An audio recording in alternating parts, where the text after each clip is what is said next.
How to assemble your 24-pound carronade on an English garrison carriage.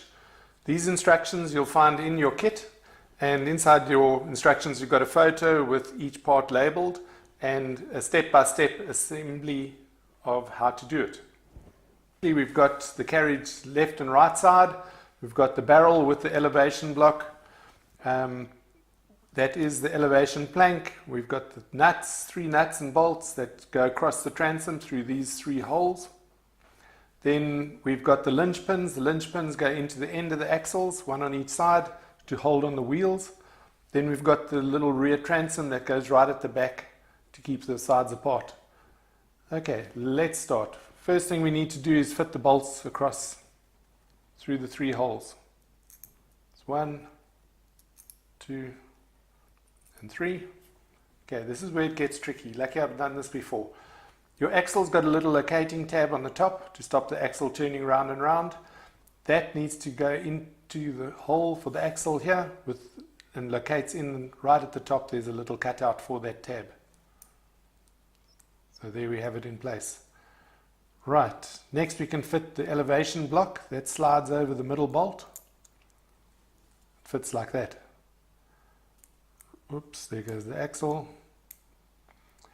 Next we need to fit the carronade barrel itself, gently pushing it into the trunnion hole. There we go. This is definitely where it gets tricky. Okay, next step, we can fit the side.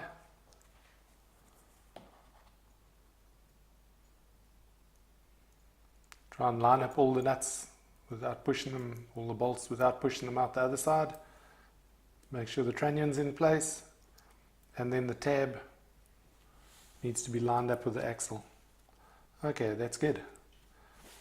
Fit the little rear transom piece right in the end.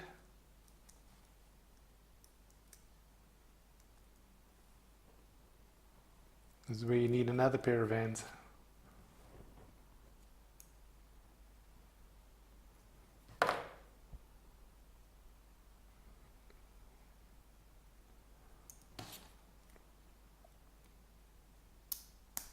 There we go. Now it's clipped together. The locating tabs are nicely in place and everything's neat. Next is to fit the nuts onto the bolts. Once you've got a nut on, the whole thing becomes far more firm. This is not easy.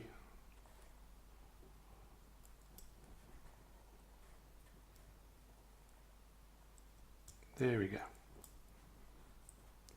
Don't over tighten the nuts because you don't want to strip the thread because it's very small.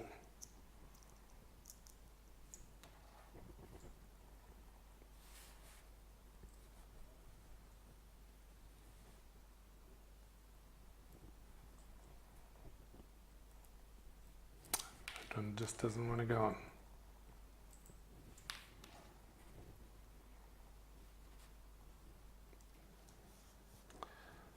Okay, here we have the 3 nuts finally on, 1, 2, and 3. Next is to fit the wheels. Okay, lean the carriage slightly over and just drop the wheel in place. Easier to use tweezers here at this stage because these are quite small. Your 2 linchpins have got a little line across the top of it, and that's to face outwards. The aim of that line was to help with the removal of the linchpin by putting a screwdriver or something there and pulling it up. If you turn your carriage upside down, the pins are going to fall out, so just remember to keep it upright. There's your last linchpin, and there we have your little 24-pounder carronade ready to go.